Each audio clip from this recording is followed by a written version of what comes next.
When one thinks of the Twin Towers, there is only one thing that comes to mind.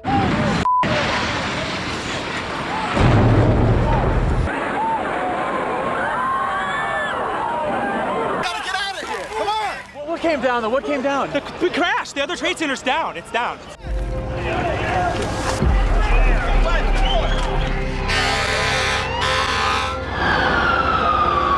When two planes crashed into the towers, leaving thousands dead, making it the deadliest attack in American history. However, one event occurred 8 years earlier that hides in the shadows of 9/11 that would inevitably lead to 9/11, and that was the 1993 World Trade Center bombing, which was the first major terrorist attack on the Twin Towers before 9/11. It was America's first warning from these extremists who wanted nothing more than to see America burn. The first time that the American people became socially aware that they could be attacked on their own home soil, when a group of Islamic terrorists would set a bomb off in the underground parking of the North Tower. The mastermind behind the bombing was a man by the name of Ramzi Yousef, who was a Pakistani terrorist trained in Afghanistan.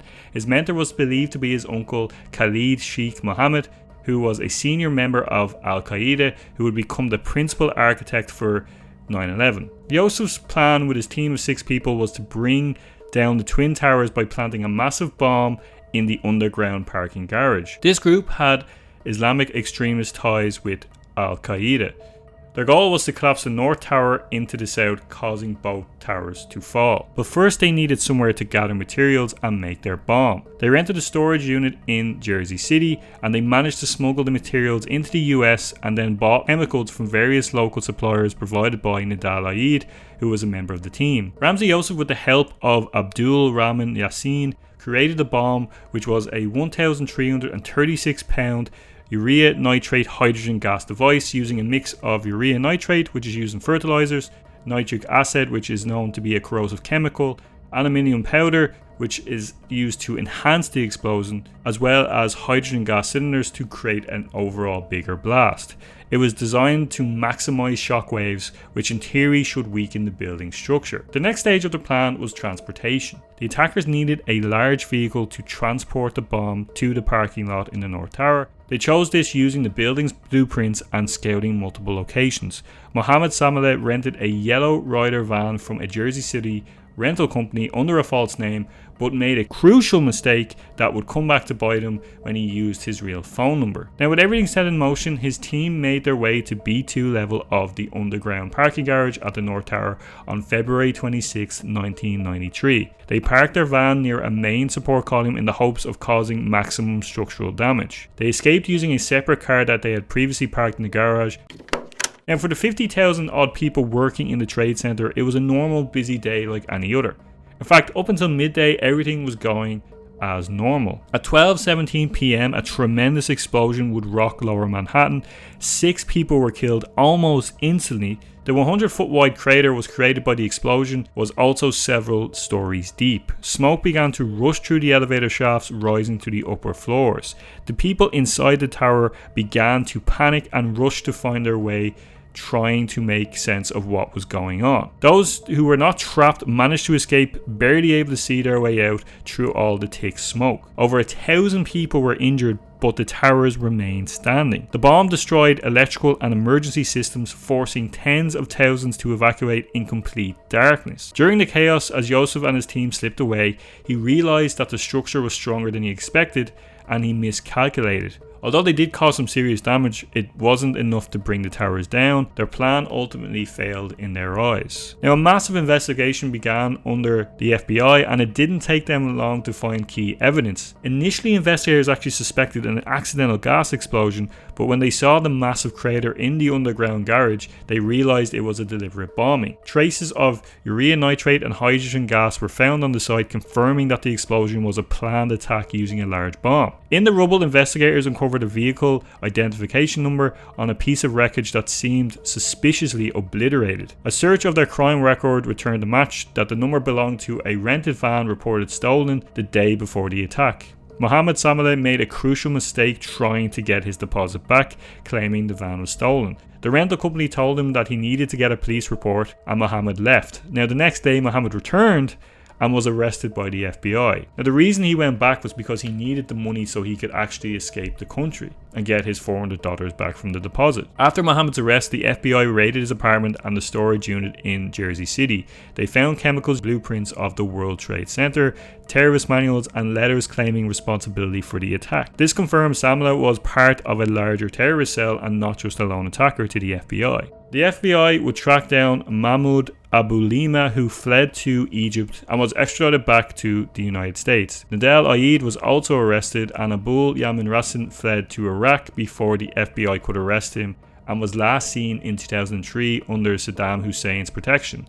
After the 2003 US invasion of Iraq, he disappeared and was never found. Now, immediately after the attack, the mastermind behind the whole thing, Ramzi Yousef, escaped to Pakistan. He continued planning bombings, including the plot to blow up 12 US airlines over the Pacific. In 1995, the FBI and the Pakistani intelligence raided his hideout in Islamabad and captured him. The driver of the rented truck, Iyad Ismail, was captured in Jordan the same year. Both would be extradited to the US, convicted and sentenced to life in prison. Now, there was one other person who was a cleric from Egypt that was arrested in 1995 by the name of Sheikh Omar Abdul Rahman, who inspired the attack. He had planned other terrorist plots, including bombing New York City landmarks like the UN, the Lincoln Tunnel and the Holland Tunnel. He was sentenced to life in prison and died in 2017. The 1993 attack was the first warning to the American people that terrorists really wanted to cause destruction and mayhem in their country. There were warning signs that the FBI and authorities actually ignored. Residents reported strange chemical smells from the apartments where Yousef and his team were staying, but authorities didn't act on it. The FBI had an informant who was an Egyptian ex-military officer named Imad Salim inside the Sheikh Omar Abdul Rahman's group. Salman warned that the group was planning bomb attacks in New York City. However, the FBI stopped using him as an informant before the bombing happened, which would turn out to be a major mistake. If these warnings were taken more seriously, the 1993 attack could have been prevented. Now, Yusuf's uncle Khalid Mohammed became the mastermind of 9/11. The 1993 bombing was an early test for Al-Qaeda's tactics, showing that the attacking American landmarks was possible. It gave them the confidence to try again, but at a scale that was so much more devastating than what happened that afternoon in 1993. It showed that the Twin Towers were a viable target. Airport security was proven to be too weak, and it foreshadowed the events of 2001. The Al-Qaeda were able to refine their tactics, and they were finally aware that committing acts of terrorism was a very viable option as a result of this 1993 bombing. It was ultimately a failure on the part of the FBI and the American government, who didn't take the warning seriously enough. Thankfully, all but one of the conspirators is either dead or spending the rest of their lives in prison where they belong. At the end of the day, 6 people still died that fateful afternoon, and people were left with life-changing injuries. These men deserve more than prison for their horrific actions that took place. It's part of American history, although it's dwarfed by the tragedy of 2001, but it's an important one. A lesson that America ultimately had to learn the hard way on September the 11th, 2001. But that's it, guys. Thanks so much for watching. Please like, share and subscribe as always if you enjoyed the video. Let me know what you guys think in the comments down below. Me personally, I had never heard of these bombings that occurred before 9/11. I think most people, when they think of the Twin Towers, of course think of what happened, that tragic event that happened on September 11th, 2001. But, you know, it's interesting how there was like almost like a precursor 8 years earlier that no one really talks about, that had proven to the government and the FBI that it was very much possible for these terrorists to come in and cause some serious damage. And unfortunately, they didn't seem to take these, from what I can tell anyway, seem to take these warnings seriously enough. Maybe it was a bit of arrogance on their part, maybe it was a bit of ignorance, maybe a bit of both. But at the end of the day, like, these warning signs could have helped preventing these terrible attacks that had occurred both in 1993 as well in 2001. Let me know what you think anyway in the comments down below. If you're an American, for example, were you aware of this occurrence that happened before 2001? I think most people from outside of America, like myself, weren't aware of it because 9/11 just completely just dwarfs that event. And do you agree with my assessment of how the government handled it and how potentially they could have prevented it, or do you feel that 9/11 was doomed to happen anyway. Now, I'm also aware of the fact that there is a lot of conspiracy theories about 9/11 and potentially how, and maybe I'll do a video on that, potentially how, you know, it was more of a coordinated attack and came more from the American side of things rather than the terrorist side. And there's good arguments on both sides. I'm not totally the type of person that would turn down that idea that potentially it was an inside job. From what I've researched on it, it seems that it could have been, but I've not done enough research to know for sure. But it's still an interesting topic all the same. But that's it, guys. Thanks so much for watching. I will see you in the next video as always. Peace out.